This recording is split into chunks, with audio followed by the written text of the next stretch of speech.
welcome to Medical Dialogues. Today we have here with us Dr. Gitika Sareen, who is the Associate Director and Business Head for Journals at JP Health Science Publishers and has over 25 years of experience in STM publishing, program management and marketing communications. A strategic thinker, she excels in scaling operations, forging partnerships and driving innovative publishing solutions.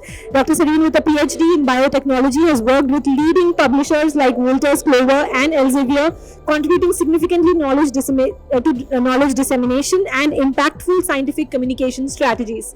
So, welcome to Medical Dialogues Research Summit, ma'am. It's really a privilege to be having you here on board. Thank you so much. It's my privilege as well. I'm happy I can contribute to people's knowledge the best way I can.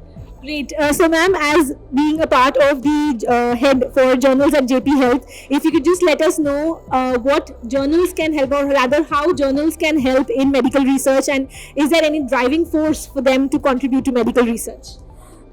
So traditionally speaking, I think in the context of Indian subcontinent, the medical researchers are primarily clinicians and less of researchers.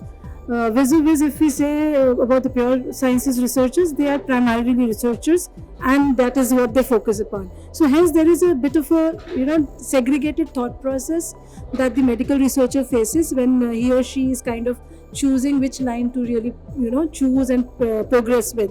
So I would suggest that if the medical professionals do contribute part of their energies to medical research, there is a big trend that will be set up, because which is not the case at the moment.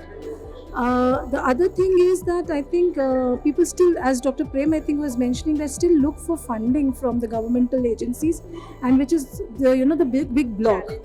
So if they kind of think of doing research in a way that is bringing the private and the public sector together, and then move in a direction that leads to the growth of the medical research information and quantum of work that is done, then that would solve this problem.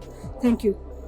Great. So thank you so much, and congratulations for being a part and being an association, being a part of this Medical Research Summit. I'll just quickly add that at JP Health Sciences, we do about 80 open access journals, and all of them are completely gold open, and you can contribute. There is no fee, and even the readers can read it for free. So it's a welcome change from the big publishers where you need to pay to publish in an open access journal. So thank you very much. Thank you so much.